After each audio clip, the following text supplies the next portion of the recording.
Sobrance vďaka projektu funguje podpora opatrovateľskej služby. Prezradíme vám jej výhody i to, ako o ňu požiadať. Od nového roka nastali zmeny vo výrube drevín. Výrub dreviny bez predchádzajúceho súhlasu sa definuje ako trestný čin. Rozbitá Gorkého ulica sa už čoskoro dočká svojej rekonštrukcie. Folklórny súbor Viničiar sa vrátil z Českej republiky, kde absolvoval sériu vystúpení. Za rušenie nočného pokoja vám hrozí pokuta. Viete aká? Sledujte Sobranský magazín, spravodajstvo z vášho mesta a dozviete sa viac.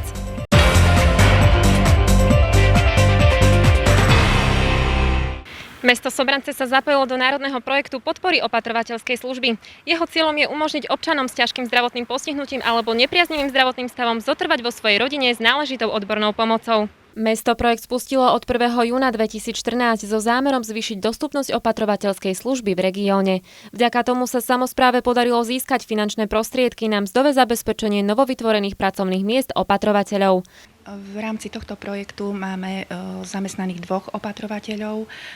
Ďalšie žiadosti zatiaľ nemáme. Hlavnou myšlienkou opatrovateľskej služby je podporiť súbeh pracovného a rodinného života a umožniť tak opatrovaným zostať vo svojej rodine s pomocou adekvátnou k ich zdravotnému stavu. Ja si myslím, že je to dobrý nápad, že mesto Sobrance sa zapojilo do takéhoto projektu, lebo starých a chorých ľudí pribúda a je dobré, že je kto sa o nich postarať.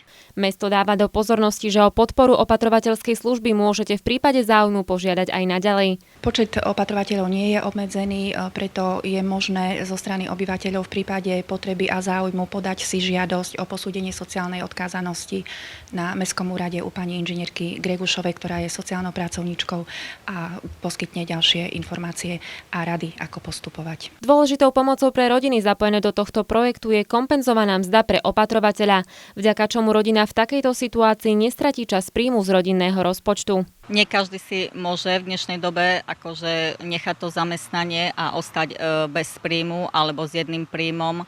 A tým, že je to platené šťastie ako tak si myslím, že sa to dá zvládnuť, lebo keď potrebuje akože niekto celodennú starostlivosť, tak si myslím, že je treba ostať doma a o tohto človeka sa postarať. A taktiež si myslím, že nemáme mať radi rodičov len keď sú mladí a nám pomáhajú finančne a s deťmi, keď to potrebujeme my, ale ja si myslím, že máme im pomôcť my už keď sú starí a chorí, lebo si to zaslúžia. Na tomto projekte je vidieť, že mesto Sobrance nie je ľahostajné k potrebám ťažko zdravotne postihnutých občanov. Projekt opatrovateľskej služby v meste potrvá až do konca septembra 2015.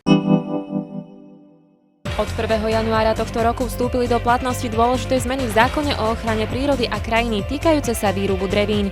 Zmeny nastali vo výrube drevín v extraviláne aj intraviláne. Teraz sa to menilo, že není potrebný súhlas na výrobu dreviny do 80 cm a do 20 m štvorcových krovín. Intraviláne to je do 40 cm a do 10 m štvorcových krovín. Menil sa aj bod týkajúci sa ovocných drevín, pri ktorých je taktiež potrebný súhlas na výrub. Výnimku tvoria parcely vedené ako ovocný sad alebo záhrada.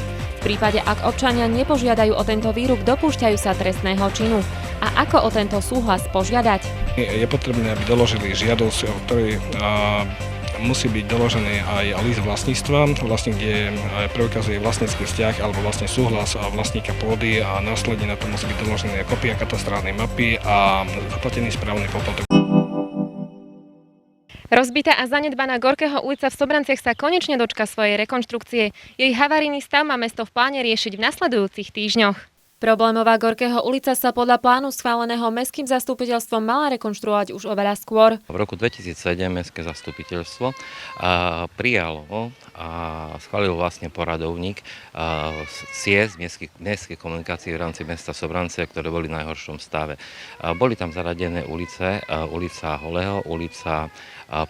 mája a ulica Gorkého, na ktorej sa práve nachádzame. Dosť frekventovaná cesta, pretože vlastne tu sídlia technické služby, tak je to hodne frekventovaná. Aj napriek schválenému poradovníku bývalé vedenie mesta rekonštrukciu neuskutočnilo. V roku 2009 mesto nerešpektovalo tento poradovník, ktorý bol schválený mestským zastupiteľstvom a táto ulica sa nerealizovala, rekonštrukcia tejto ulice na Gorkého neprebehla, ale sa spravila rekonštrukcia na ulici Komenského v časti obytnej zóne, ktorú nazývame Lány. Mimo poradia, mimo toho, napriek tomu, že poslanci upozorovali na to, že bol schválený nejaký poradovník. A rekonštrukcia tejto časti v oblasti Lány stála mesto okolo 35 000 eur. Mestskej samospráve sa po rokoch podarilo úspešne zapojiť do projektu obnovy rómskej infraštruktúry v rámci operačného programu regenerácie mestských sídel. Vzhľadom k tomu, že sa jedná o veľmi potrebnú komunikáciu a komunikáciu, ktorá je fakt na najhoršom stave v rámci mesta Sobranec, tak v rámci tohto projektu je aj táto ulica, najhoršia časť, na ktorú občania právom najviacej nadávajú, sa dočka rekonštrukcie. Gorkého ulica v Sobranciach je po technickej stránke najhoršou komunikáciou v meste.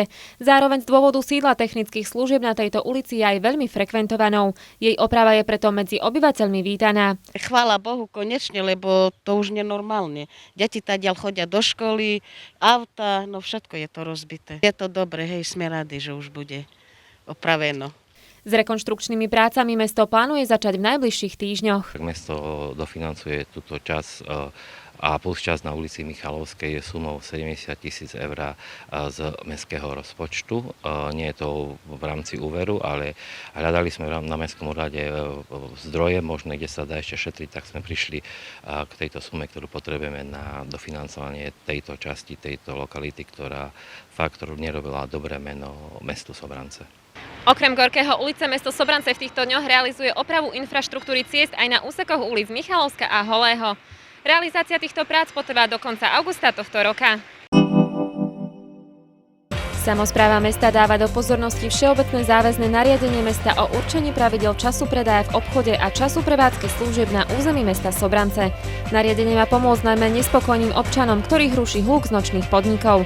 Otváracie a zatváracie hodiny pre jednotlivé dni v týždni sú určené následovne. Od pondelka do štvrtku a v nedeľu je to od 5. hodiny ráno do 23. hodiny, v piatok a v sobotu od 5. hodiny do 2. hodiny ráno. Kontrolu dodržiavania otváracích hodín vykonáva mestská polícia, na ktorú sa v prípade takéhoto porušenia môžete obrátiť. Okrem polície je ďalším kontrolným orgánom aj komisia menovaná mestským zastupiteľstvom, ktorá je zložená z poslancov mestského zastupiteľstva a pracovníčky mestského úradu. Táto komisia vykonáva kontrolu dodržiavania zatváracích hodín v reštauráciách a baroch. V prípade zistenia porušenia dáva podnet primátorovi mesta, ktorý môže v zmysle schváleného uznesenia uložiť pokutu, a to pri prvom porušení 1/3 z maximálnej výšky, pri druhom porušení 2/3 z maximálnej výšky a pri treťom porušení maximálnu výšku, ktorá je 6 638 eur. Aj týmto spôsobom chceme vyzvať obyvateľov mesta v prípade, že majú vedomosť o porušovaní zatváracích hodín v baroch a pohostinstvách, nech dajú podnet na políciu. Samospráva v tejto súvislosti vykonáva aj ďalšie kroky. Primátor mesta zvolal stretnutie s prevádzkovateľmi všetkých reštauračných zariadení v meste a tiež s riaditeľom okresného oddelenia policajného zboru v Sobranciach, na ktorom ich vyzval, aby dodržiavali zatváracie hodiny prevádzok a dbali na poriadok pred svojimi zariadeniami. V druhej polovici júna sa folklórny súbor Viničiar zúčastnil festivalu Hore Provodovem 2014 v Českej republike.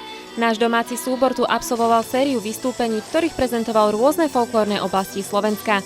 Predviedli aj tradičnú zemplínskú svadbu, kde sa spolu s folklórnym súborom Viničiar predviedol aj český súbor Leluja. Ten na porovnanie predviedol ich tradičnú svadbu. V závere sa oba súbory predviedli spoločným tancom, ktorý sa nacvičoval na Slovensku v rámci medzinárodného projektu Folklór bez hraníc. Primátor mesta vás srdečne pozýva na športovo-zábavné podujatie Sobranský primátor pokúša, ktoré sa uskutoční 27. júla 2014 o 15. hodine na letnom kúpalisku v Sobranciach. Prídite si oddychnúť a podporiť súťažné družstvá. Tešíme sa na vás. Mesto Sobrance a Centrum voľného času v Sobranciach vás pozývajú na Supersonic Valley Festival. Stretneme sa 2. augusta o 15. hodine na letnom kúpalisku v Sobranciach. Tešiť sa môžete na Kings Folk, Jeremy and the Sailors, Puding pani Elvisovej a mnoho ďalších. K letu festival rozhodne patrí. Nenechajte si ho ujsť 2. augusta o 15. hodine na letnom kúpalisku v Sobranciach.